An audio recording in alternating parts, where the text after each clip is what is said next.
अस्सलाम वालेकुम everyone, this is Saira Aslam. उम्मीद है इंशाल्लाह आप सब ठीक ठाक होंगे। आज मैं आपके साथ अपना 3 साल यूट्यूब का एक्सपीरियंस शेयर कर रही हूँ। मैं चाहती हूँ कि जो गलतियाँ मैंने की और अपने चैनल को डेड किया, इवन डेड के साथ साथ वो सस्पेंड भी हो गया, वो गलतियाँ आप ना करें अगर आप यूट्यूब से अर्निंग करना चाहते हैं। सबसे पहली गलती जो कि मैंने बार बार की, वीडियो जैसे ही अपलोड होती थी तो बेहतरीन व्यूज़ लाने के लिए मैं फेसबुक पे फटाफट से जाती थी, बहुत से ग्रुप्स को ज्वाइन कर लिया था जो कि मेरी नेचर के बिल्कुल ख़िलाफ़ था।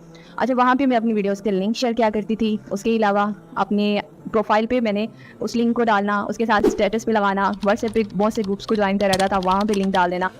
तो यूट्यूब का एल्गोरिथम सिस्टम वो इस बात को जान चुका था कि ये व्यूज़ ऑर्गेनिक नहीं है, ये एक्सटर्नल व्यूज़ हैं। तो याद रखिएगा, एक्सटर्नल व्यूज़ आपके चैनल को डेड कर देते हैं, इसलिए इसका हमेशा और ख़ुसूसी ख्याल कीजिएगा। ये एक गलती थी जो कि मेरे चैनल को डेड करने में बहुत ही ज़्यादा।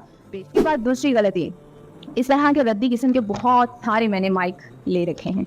इसके साथ साथ मैंने बोया माइक भी लिया और हज़ारों ऐसे माइक होंगे जहाँ पे मैंने पैसा ज़ाया कर दिया। आखिर 3 साल धक्के खाने के बाद पता चला कि बहुत सारी क्रोम ब्राउज़र के ऊपर एप्लीकेशंस हैं, प्ले स्टोर की बात नहीं करी, क्रोम ब्राउज़र के ऊपर एप्लीकेशंस हैं जहाँ पे आप अपनी ऑडियो को अपलोड करके उसकी क्वालिटी को इन्हेंस कर सकते हैं। यकीन कीजिए, फालतू सारे नॉइज़ ख़त्म हो जाते हैं, किसी किस्म का कोई शोर नहीं। इस वक्त भी कमरे में पंखा चल रहा है लेकिन आपको मेरी वॉइस क्वालिटी फिर भी क्लियर सुन रही होगी। तो अगर आपकी वॉइस क्वालिटी ठीक नहीं है तब भी यूट्यूब आपकी वीडियो को रिकमेंड नहीं करता। तो ये भी बात मैंने 3 साल धक्के खाने के बाद सीखी है, क्योंकि ये हमारा तजुर्बा है। हम नहीं चाहते कि इस तरह का तजुर्बा आप भी करें और एक कोने में आपका चैनल पड़ा हो। इसी गलती जो कि मैंने बार बार की, मैंने अपने नाम को हज़ारों मरतबा चेंज किया, अपनी कैटेगरी को चेंज किया। कभी मैं एजुकेशन कैटेगरी के अंदर अपनी वीडियो डाल रही हूँ, कभी पीपल एंड ब्लॉग्स में उस कैटेगरी में, कभी एंटरटेनमेंट में, यानी इतनी कैटेगरीज मैंने चेंज कर ली। तो उसके बाद भी यूट्यूब को समझ नहीं आया कि मेरी वीडियो किसको दिखाई जाए। सो दैट्स वाई वो मेरी वीडियो को इधर उधर घुमाता रहा। वो ऑडियंस जो कि मेरी वीडियो को हरगिज़ नहीं देखना चाहती थी, वहाँ पर मेरी वीडियोज़ रिकमेंड होती रही और वो लोग ना आए और मेरी वीडियोज़ जो कि उसका CTR डाउन हुआ और साथ ही चैनल डेड हो गया। ठीक है, अब कभी भी अपने चैनल के ऊपर पेड वर्क मत करवाइएगा।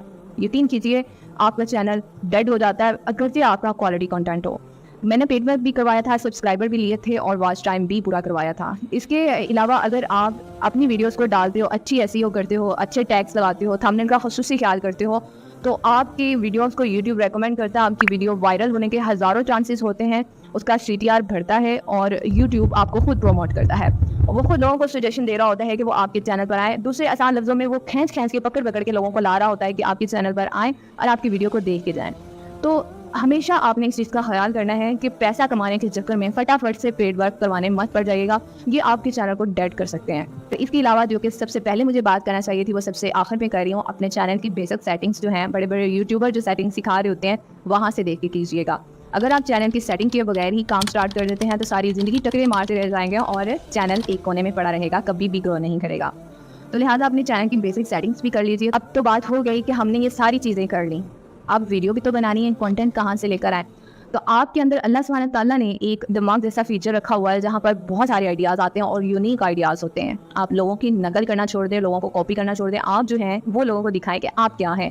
आप में जो मुख्तलिफ क्वालिटीज़ अल्लाह सुब्हानहू तआला ने हर इंसान में रखी हैं उसको सामने लाएं, अपने आप को इन्हेंस करें और इस तरह आप बहुत जल्दी ग्रो कर सकते हैं। अदरवाइज़ अगर आप किसी को कॉपी करते हो तो फिर लोग आपको क्या कहेंगे कि इसने फला का स्टाइल चुराया है, और स्टाइल चुराने वालों को हम कॉपी पेस्ट ही कहते हैं और इसके अलावा उसकी बातों का हमारे दिन के ऊपर कोई असर नहीं होता। सो दैट्स वाई जो आपके अंदर अल्लाह सुब्हानहू तआला ने फीचर्स इंस्टॉल कर रखे हैं, जो क्वालिटीज़ देके आपको भेजा जो कि दूसरे से बिल्कुल मुख्तलिफ क्वालिटीज़ हैं, उस पर काम कीजिए। और इसके साथ साथ कंटेंट बनाने के लिए एक टाइम होता है, हमारा माइंड एक्टिव होता है, उसमें हज़ारों आइडियाज़ आ रहे होते हैं। तो आप एक छोटी सी डायरी बना लें और या फिर मोबाइल फ़ोन के अंदर ही कुछ एप्लीकेशंस होती हैं, उसके अंदर आप वो आइडियाज़ जो कि फटाफट रात के टाइम में आ रहे हैं, आधी रात को आ रहे हैं या सुबह आ रहे हैं या दोपहर किसी भी हिस्से में आ रहे हैं, उनको लिखना शुरू कर दें।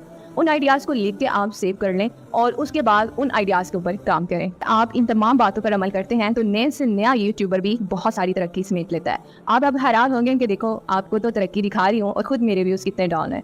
अनफॉर्चुनेटली मेरा कंटेंट इस्लामिक होता है और इस्लामिक कंटेंट के लिए हमारे नौजवानों के पास टाइम नहीं होता। जो आते हैं 1-2 सेकंड वीडियो पे खड़े होकर वहाँ से फटाफट से क्विट कर जाते हैं क्योंकि उनको बोरिंग होना शुरू हो जाती है।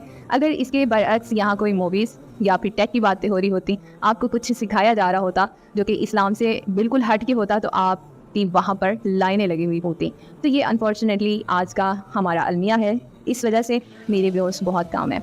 क्योंकि मैं एक ब्रांड नहीं हूँ, मैं कोई बड़ी स्कॉलर नहीं हूँ, जिसकी वजह से आप मेरी बात सुने और उस पर अमल कर लें। ये है मेरी यूट्यूब जर्नी जो कि मैंने 3 सालों में एक्सपीरियंस लिया और आपके साथ एक छोटी सी वीडियो में शेयर कर दिया।